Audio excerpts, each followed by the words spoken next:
పూర్తయినటువంటి పనిని నిలబెట్టిచ్చే ఏం లాభం పవన్ కళ్యాణ్ గారి వల్ల రాష్ట్రానికి?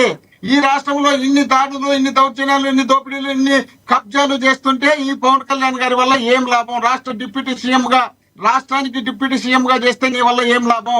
నువ్వు పంచాయతీరాజ్ శాఖ మంత్రిగా ఉండి పంచాయతీరాజ్కి నిధులు కేటాయించినామని చెప్తే తెలుగుదేశం పార్టీ కార్యకర్తలు పంచాయతీ శాఖకు సంబంధించినటువంటి ఎంటీ చెక్కుల మీద సంతకాలు పెట్టించుకొని డ్రా చేసుకుంటే నీ వల్ల ఏం లాభం రాష్ట్రానికి?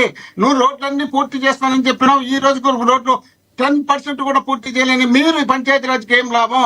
మీరు పంచాయతీరాజ్ ఏదో నేను ఘనకార్యం చేస్తాను, నేను పొడిచినా, నేను ఇడిచినా అని మీరు చెప్పుకుంటే సరిపోతుందా? ఈ రాష్ట్ర ముఖ్యమంత్రి డిప్యూటీ సీఎం గా ఉన్నటువంటి మీరు రాష్ట్రానికి పారిశ్రామికవేత్తలు వచ్చి ఆ పారిశ్రామికవేత్తల్లో మీటింగ్ లో కూర్చోలేని మీరు ఈ రాష్ట్రానికి అవసరమా? మీరు మీరు మీ ఇంతకు మీరే చెప్పుకుంటే సరిపోతుంది. మేము ఘనకార్యాలు చేస్తాం, మేము పెద్ద పొడిచినాం, మేము ఇది ఇడిచినామని. మేమేదో 3 పార్టీలు మాదేదో జెండాలు మోసినాం అంటే రోజా గారు మోసినారంట, ఇంకోరు మోసినారంట. ఎవరయ్యా మోసింది? మాయావతి గారి కానుండి కమ్యూనిస్టు వరకు మొత్తం దేశంలో ఉండే పార్టీలు అన్ని జెండాలు మోసినటువంటి మీరు మమ్మల్ని మాట్లాడతారా? జగన్మోహన్ రెడ్డి గారు సింగిల్ జెండా సింగిల్ తోనే వచ్చినాడు. జగన్మోహన్ రెడ్డి గారు సింగిల్ గానే పోటీ చేసినాడు, సింగిల్ గానే గెలిచినాడు, సింగిల్ గానే ముఖ్యమంత్రి అయినాడు, సింగిల్ గానే ప్రతిపక్ష నాయకుడు అయినాడు. ఇప్పుడు ఢిల్లీ కంటే కాలు పట్టుకొని పోతాడంట ఢిల్లీకి. జగన్మోహన్ రెడ్డి గారు ఏ రోజున్నా ఢిల్లీకి పోయి వాళ్ళ దగ్గర ఉద్యోగి దండాలు పెట్టడానికి వెళ్ళినాడా? విశాఖపట్నంలో సాక్షాత్తు ప్రధానమంత్రి ఎదురుగా ఉన్నప్పుడే చెప్పాడు, అయ్యా మీకు మాకున్నటువంటి సంబంధాలు ఈ రాష్ట్ర అభివృద్ధి కోసం మాత్రమే తప్ప మీతో మాకు ఎలాంటి సంబంధం లేదని చెప్పిన ఏకైక మనగాడు జగన్మోహన్ రెడ్డి గారు.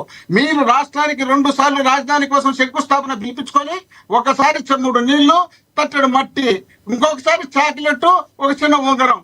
అప్ప ఏమి ఘనకార్యాలు చేస్తారు దేశానికి మీరు? మీ సమీక్షంలోనే మీ కళ్ళ ముందనే తిరుపతిలో నేను ఈ రాష్ట్రానికి సంబంధించి ప్రత్యేక హోదా ఇస్తాను, ఢిల్లీని తలదన్నే రాజధాని కట్టిస్తానని చెప్పినటువంటి నరేంద్ర మోడీ గారు మిమ్మల్ని అడగాలతో తప్పితే ప్యాకేజీలకు ఒప్పుకొని మీరు ఆంధ్రప్రదేశ్కి వచ్చి రాజీపడి మీరు మాట్లాడతారా? మీలాంటి వాళ్ళు ఉండబట్టే ఈ ఆంధ్రప్రదేశ్ సర్వనాశనం అవుతుంది. కాబట్టి మీలాంటి వాళ్ళు రాష్ట్రానికి అవసరం లేదని ఎందుకంటారు? ఇంత బాగా ఒకటి మోహన్ రెడ్డి గారు ఇంత బాగా పరిపాలించిన మిమ్మల్ని మీరు ఎందుకు 11 దగ్గర కూర్చోబెట్టారు ప్రజలు? మీరు బాగా పరిపాలించారు. వ్యవసాయం చెప్పింది అదే కదా. 3 పార్టీలు రాజ్యాంగబద్ధంగానే వెళ్ళారు కదా. అంత బాగా పరిపాలిస్తే 100 మంది వచ్చినా కూడా కాదు సార్. జగన్మోహన్ రెడ్డి గారే అన్నారు నేను సింగిల్ సింహం అని. జగన్మోహన్ రెడ్డి గారే చాలా సార్లు అన్నారు. ఎంతమంది వస్తే మీకేంటి? ప్రజలు మీ వైపు ఉన్నప్పుడు నేను చెప్పేది వినాలి అంటున్నా. చెప్పండి. 3 పార్టీలు 30 ఛానళ్ళు అన్ని పెట్టుకొని జగన్మోహన్ రెడ్డి గారి సంబంధం లేని సుగాలి ప్రీతిని జగన్మోహన్ రెడ్డి గారు పంపించినారని ప్రచారం చేసుకోవడంలో మీ దౌర్భాగ్యమా? జగన్మోహన్ రెడ్డి గారికి సంబంధం లేని ల్యాండ్ టైటిల్ యాక్ట్ కేంద్రం ప్రభుత్వం తెచ్చి దాన్ని తీసుకొచ్చి జగన్మోహన్ రెడ్డి గారి రుద్దడంలో మీ దౌర్భాగ్యము.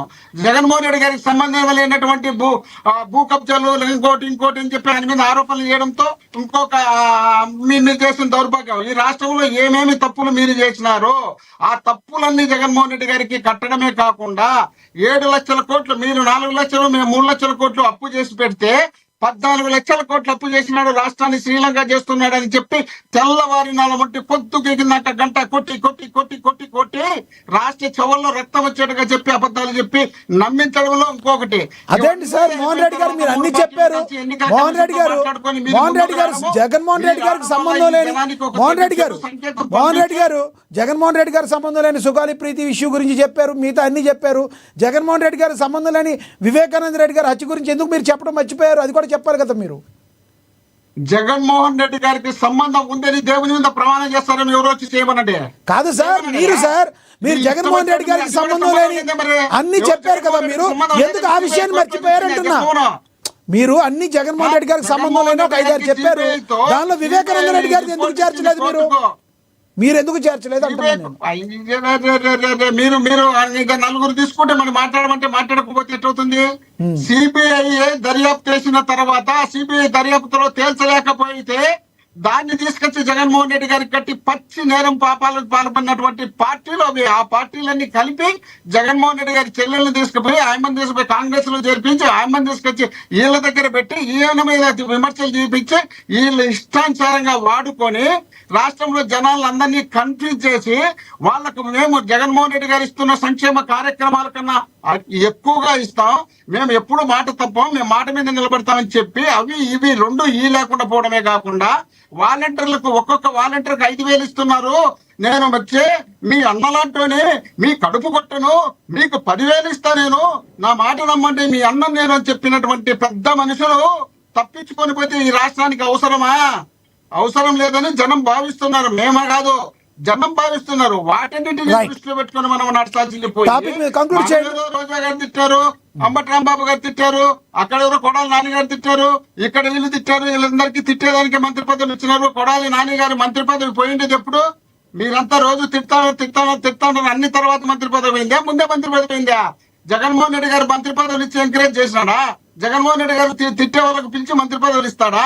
ఎవరెవరికి కుల సమీకరణలో ఈక్వేషన్ లో ఏ అవసరం ఉంటుంది, ఏ రాష్ట్రానికి ప్రాంతానికి అన్నట్టు చూసి జగన్మోహన్ రెడ్డి గారు ఇస్తే, మీరు మీ అవసరాల కోసం, మీరు డెవలప్మెంట్ కోసం, మీ కూటమి నిలబెట్టుకోవడం కోసం మీకు కావాల్సిన చోట మీ ఇష్టం వచ్చినట్టు నడుపుకున్నటువంటి సందర్భం ఆంధ్రప్రదేశ్ లో మీరు చేస్తే జగన్మోహన్ రెడ్డి గారిని కలిపి మాట్లాడతారు.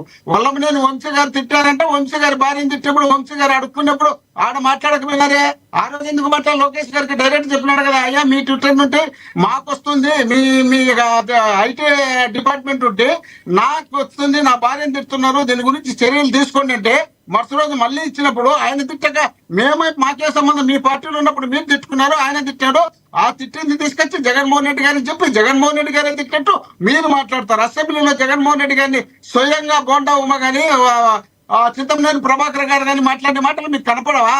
మీకు మేము మాట్లాడేటే కనపడతాయా? వాళ్ళు వల్గర్ భాషలు మాట్లాడుతూ మీకు కనపడవా? తెలుగుదేశం పార్టీ ఆఫీసులో మీటింగ్ లో కూర్చొని బోస్టిక్ అనేది మీకు తెలియదా? అక్కడ మళ్ళా మీటింగ్ పెట్టుకొని దాడి జరిగిందని చెప్పి మళ్ళా జగన్మోహన్ రెడ్డి గారిని తిట్టినప్పుడు మీకు తెలియదా? మీ ఇష్టం వచ్చినట్టు రాష్ట్రంలో మొత్తం మన చేతిలో ఉందని, మన చేతిలో ఛానల్ ఉన్నాయని, మన చేతిలో మీడియా ఉందని ఇష్టం వచ్చినట్టు మాట్లాడేది మీరు మళ్ళా వర్ణించేది. ఇప్పుడు చెప్పినా కదా, భోగాపురం ఎయిర్పోర్ట్ 2019లో చంద్రబాబు నాయుడు గారు ఎన్నికల నోటిఫికేషన్ ముందర శంకుస్థాపన చేస్తే 2020 నుండి జగన్మోహన్ రెడ్డి గారు 2023కు పూర్తి చేసి 26లో ఓపెన్ చేయాలని రెడీ చేసినటువంటి ముఖ్యమంత్రి జగన్మోహన్ రెడ్డి గారు ఆయన పక్కన పెట్టి మాది వచ్చింది, మేము తెచ్చుకున్నాం, ఆ షిప్పింగ్